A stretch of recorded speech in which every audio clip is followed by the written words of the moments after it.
Yo everyone, what's going on? How you all doing? As the title suggests, I've got these BlitzWolf BW-FYE7 wireless Bluetooth earphones, and I've actually had these for a few months now, so it's finally time for a full review. But before I even get going, just saying that name is such a mouthful. I've told a few people about these headphones, but I really think they should rename these. Hey, BlitzWolf, here's a free marketing tip from someone with zero experience.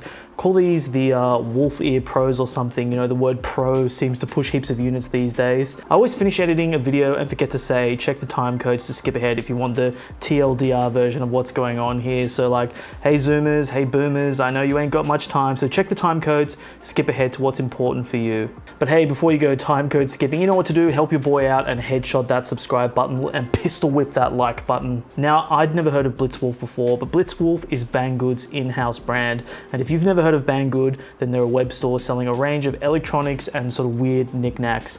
Me and my mates have ordered stuff off Banggood for like 10 plus years, things like chargers, magnets, headphones, electronic components, toy drones, toy cars, projectors. They got all this cool, weird stuff, and that's not a paid ad read or anything. That's just literally stuff I've ordered off there in the past. So anyway, full disclosure, Banggood have sent these out to me free of charge. I'm not getting paid to do this review. It's not being signed off by them. They'll see it when you see it. I just wanted to mention that. I was actually meant to review these a while ago, but now I just triple checked Banggood's site. God, it sounds like I'm talking about a different website here. And these are sitting on like 7,250 reviews with a flush 5-star rating. Now that's cool on paper, but how does it go in the real world? Now price-wise, I normally talk about the price at the end of videos, but I think you need to keep your expectations in check with these. They're currently retailing for 54 AUD on Banggood.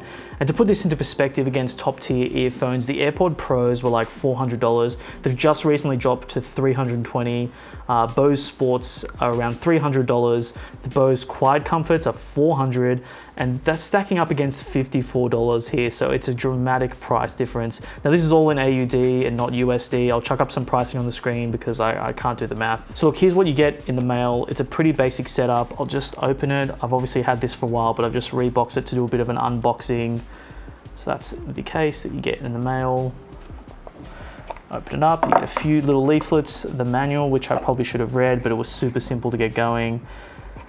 This is the main unit, the charging case, which houses the earphones inside.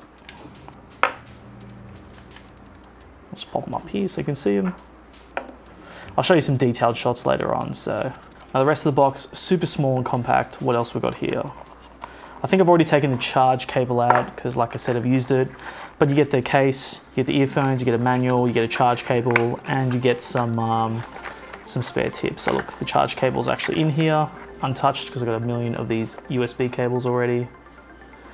We're not focusing. I need to mess with the focusing points on this camera, but you get some spare ear tips as well, which is nice. Now the earphones themselves are pretty rugged. I've used these for a solid 3 months on bike rides, at the gym, around the house, and they've held up great. I'm a big guy, I sweat at the gym, so if that's a concern for you, it's not. They're totally fine. They've held up very, very well. They stick in the ears very well. I've never had them fall out. The only thing I can really say is that the seal just like releases a little bit and you lose a little bit of bass, so I just nudge them back in every once in a while and it just sounds a lot better.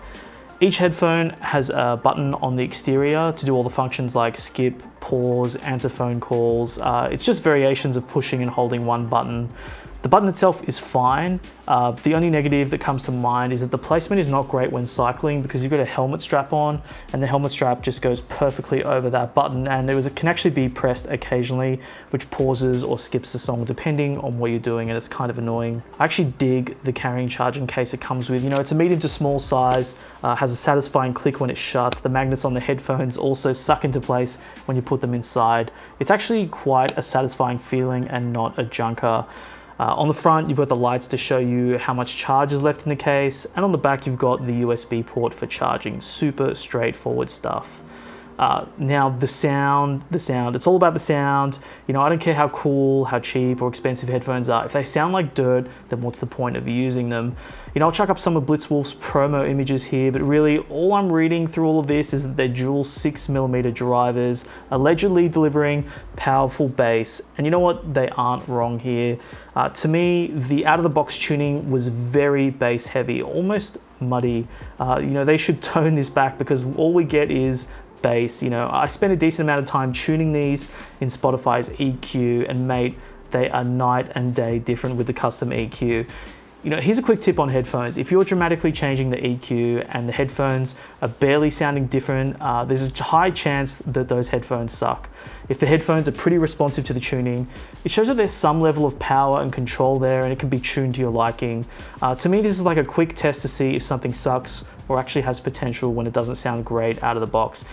Anyway, so the BlitzWolfs here actually had a decent response to the EQ changes. I'll throw up what I ended up landing on. I had to savagely cut around 150, letting it ramp back up to its neutral point around 1 kilohertz. I felt the top end could have been clearer and more pronounced, so it also needed raising.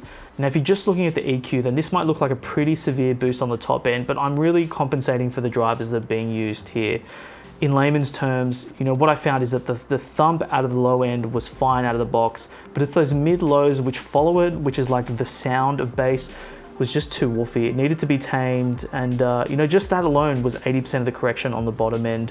The top end stuff really helped to give the like illusion of clarity to the sound. It was just a little flat on those shimmers, and that top end really helped it shine. Now look, this is just Spotify's EQ. You can use other apps to get the job done, but 99% of my headphone usage for me is just paired to the phone with Spotify, and this was just the simplest solution. Now I tested this EQ on my go-to genres, which are punk, rock, metal, hip hop, a bit of pop. It's a good general all-rounder. The bass is definitely still very present, but has a much better defined clarity to it. You can obviously tune this to taste if you're an ultra bass head, but I'd still probably notch up the 60 Hertz and leave that 150 as is. Now, if you're not too fussed about all this stuff, then you're probably gonna say that the out-of-box sound is okay. But you know, if you take the time and dial in a custom EQ, then these sound very, very decent, like shockingly so for the price. Now, receiving phone calls is fine, but the one big issue I have with these is the microphone is just horrible. You know, I'm not sure if it's just this unit or if they all sound like this, but the mic on these is virtually unusable. I'll play a quick sample for you. All right, so I've got the phone recording here. I'm obviously recording the audio through the camera as always, but I'll splice it over to the recording coming through the headphones as well. With the dinky little user manual here, I'll just insert, just so we have some concurrent audio going. So charging the earbuds, the indicator light flashes red and simply put the earbuds into the charging box and close the lid. The indicator light of the earbud flashes during charging. Now, if I'm right, the audio is going to come out pretty damn horrible. I won't even use these for phone calls. I'll just take them off and take a phone call. I'm not too sure if it's this unit specifically or if it's these headphone mics in general, but either way, you be the judge for the audio quality. Now, pairing wise, this is fine. Kind of first world annoying. Basically, if it's not connected to anything, it'll want to pair, which is great. But if it is paired to something that's on, then I found the easiest thing to do is turn the Bluetooth off the current device, turn the earphones off and on, and pair it to the new device. You know, I wish there was like a pair button or mode, because right now it's the old, you know, turn the old thing off, which is okay, but it could be better. Now, I've paired these and used them on a PC, iPhone, Android phone, Apple TV, and they've all been fine. You know, I've had other headphones which randomly lose their pair here and there, but if you're sticking to one device like your phone and Bluetooth is always on, then these are rock solid with pairing to the current device. Now, they do say that over Bluetooth 5, auto pairing is available, so it's totally possible I'm doing something wrong. I might need to check the manual again, but I couldn't figure it out when I had a look. Now, the battery life on these earphones is quoted at 5 to 6 hours. When the earphones are in the case, the full charge time to charge the earphones is quoted at 2 hours. They're also saying that if the case is fully charged, then you can expect to charge the earphones 3 to 4 times before the case needs recharging. And finally, the case itself is quoted at a 2-hour recharge. Now, what this equates to in reality is a seriously impressive battery life. You know, I'm only ever using these in less than 2-hour bursts, so my usage is just chuck them on, do whatever I'm doing, put them back in, and I'm done. I think I've recharged the case like once or twice in 3 months, and the earphones are always fully charged, ready to go for me. It's a great setup. So look, this is a seriously impressive earphone unit when we're talking about 50-55 AUD. I honestly expected your typical knockoff AirPods, which skims every single feature and creature comfort, but these are a commendable purchase. You know, when you dial in the sound, they perform way better than they have any right to be. If you're like me and you only use them on one device and the pairing niggle is also avoided, you know, all in all, they do what they say they do, and you can get yourself into way more trouble spending 50 bucks on other things. I can honestly say these are a decent gift or a competent earphone if you're on a budget, or even a good second set if you wanted something cheaper. My mate actually dropped one of his Bose earphones down the gutter when we were on a coffee run, and that's literally a couple of $100 down the drain. You know, things happen in the real world. So yeah, if you're in the rabbit hole of looking at reviews for these and you stumbled onto this video, then for the price, they get the thumbs up from me.